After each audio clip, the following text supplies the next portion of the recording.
수험생 여러분 안녕하세요. 상크유저스입니다. 이번 영상은 25년도 지방제 교육행정제의 TO가 발표되면서 TO가 많이 줄어들어가지고 교육행정제를 준비하는 수험생들이 고민이 많으실 거예요. 저도 오랫동안 이제 9급, 7급 그리고 공무원, 경찰, 소방, 지역인재, 법원직, 지역인재 수험생들을 상담을 하면서 이제 매년 특정 직렬들은 인원이 줄기 때문에 이 시기에 고민을 정말 많이 하십니다. 관련해서 제가 간단하게 조언을 드릴게요. 우선 수험생들이 어떤 직렬이 그 해에 TO가 줄지는 사실 아무도 모르잖아요. 그런데 앞으로 이제 공무원을 준비하는 수험생도 마찬가지지만 플랜 B가 늘 있어야 돼요. TO가 줄면 어떡하지? 왜냐면 이러한 어떤 계획이 없다고 하면은 TO가 많이 줄어들면 그때부터 이제 학생들은 당황하게 되고 누군가는 고민을 많이 하게 되는데요. 그 고민을 많이 하면서 공부에 집중을 못 합니다. 근데 사실 고민을 한다고 해도 이건 어떻게 해결할 수 있는 방법이 없거든요. 그리고 공부를 못 하니까 나중에는 점수가 안 되어서 떨어지는 경우가 많습니다. 근데 저는 이제 비슷한 사례의 학생들을 많이 관리를 해봤기 때문에 이거에 대한 해결책을 하나 드릴게요. 바로 이 기회를 이용하세요. 뭐냐면 여러분들이 각 지역마다 같은 지역에 같은 직렬을 준비하는 수험생분들은 어떨까요? 똑같이 고민하지 않을까요? 당황하고 그러면 그 학생들은 이제 그때부터 고민으로 인해서 공부를 못합니다. 근데 여러분들은 집중을 해주세요. 제 합격생 케이스를 좀 알려드릴게요. 인천시 소수직렬 기술직 학생이었습니다. 그 전해에 8명 뽑았는데 재수를 해가지고 그때 제가 영어 과외를 했었는데요. 다음 해에 4명을 뽑는다고 나온 거예요. 가뜩이나 인원이 적게 뽑는데 4명을 뽑으니까 여학생분께서 상당히 힘들어했어요. 그때 울면서 저랑 같이 상담을 했는데 제가 알려줬어요. 어차피 인원이 발표되었기 때문에 이제 더 이상 우리가 할 수 있는 건 없다. 그런데 아마 같은 직렬, 같은 지역에 준비하는 학생들도 똑같이 멘붕이 왔을 거다. 그러면 우리는 이 기회를 이용해서 집중을 하자. 만약에 4명 뽑는다면 어쨌든 꼴찌로 붙으면 되는 거예요. 그러니까 여러분들이 만약에 뭐 교육행정지 공무원이 예를 들어서 한 50명을 뽑는다고 할게요. 그러면 49등 안으로 붙으면 되는 겁니다. 그렇게 꼴찌로 붙는다는 생각으로 준비를 하시면 되는 거예요.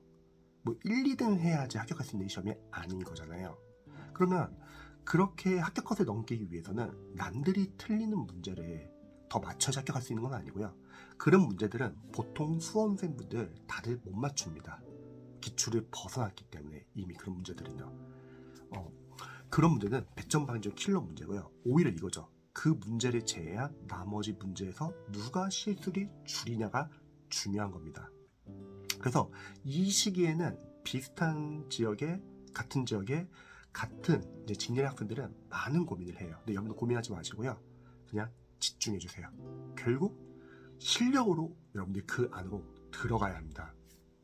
그리고 보통 이제 공무원 수험생들에게 기회가 여러 번 있어요. 언제냐면 지금처럼 TO가 발표되고 나서 두 번째 이제 경쟁률 뜰 때, 세 번째 이제 지역 성적 관련해서 고민할 때, 이 세 타임에 많은 학생들이 고민을 하느라고 집중 못합니다. 그럼 학교생들은 어떻게 공부한다? 집중해 주시는 거예요.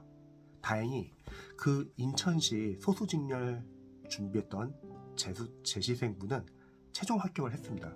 그리고 그 합격생분이 저랑 같이 대화를 했을 때, 합격하고 나서 대화를 했을 때 그때 선생님 말 그냥 믿고 쭉 더 집중할 걸 그랬어요. 결국은 어차피 실력으로 승부가 나는 거니까요. 딱 그런 말을 했습니다. 이 말에 한번 잘 여러분들이 유념해 보시면 좋을 것 같습니다.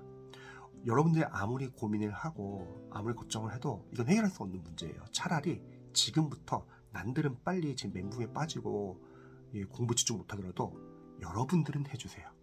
그리고 계속 공부하고 부족한 점을 보완하고 실력을 쌓고 또 시전 연습을 하면서 시행착오도 하고 다시 약점 체크를 하고 보완하고 그렇게 해서 꼴찌로 붙는다는 생각. 이런 방법이 여러분들에게 좀 더 나을 겁니다. 제가 예전에 전효진 선생님 842 공부법 관련해서 책을 읽었을 때 인상 깊었던 문구가 있어요. 서울대학교로 나오고 사법고시를 준비한 전효진 선생님도 상당히 힘들었대요. 공부하는 과정이. 그런데 이런 글이 있었습니다. 그래도 나는 힘든 날에 울면서 공부는 했다. 이게 상당히 인상적인 것 같아요. 얘는 보통 공무원 수험생들 상당히 보면 힘들잖아요. 울어요. 우는데 공부는 안 해요. 그 힘든 걸로 무너져요. 보통 멘탈이 흔들리는 분들은. 근데 멘탈이 강하신 분들이나 이런 계획이 있으신 분들은 울면서라도 공부는 하는 거예요. 그래서 비슷한 상황에 처해 있는 이제 수험생들은 이런 부분 한번 참고해 보셔가지고 여러분들이 꼭 이겨내셔서 합격하시면 좋을 것 같습니다. 그리고 합격수에 적으세요. 나도 이렇게 인원이 적게 줄어들었는데 이런 식으로 공부해서 합격했으니까 여러분도 할 수 있다. 좋은 본보기가 되시면 좋을 것 같습니다. 영상 봐주셔서 감사합니다.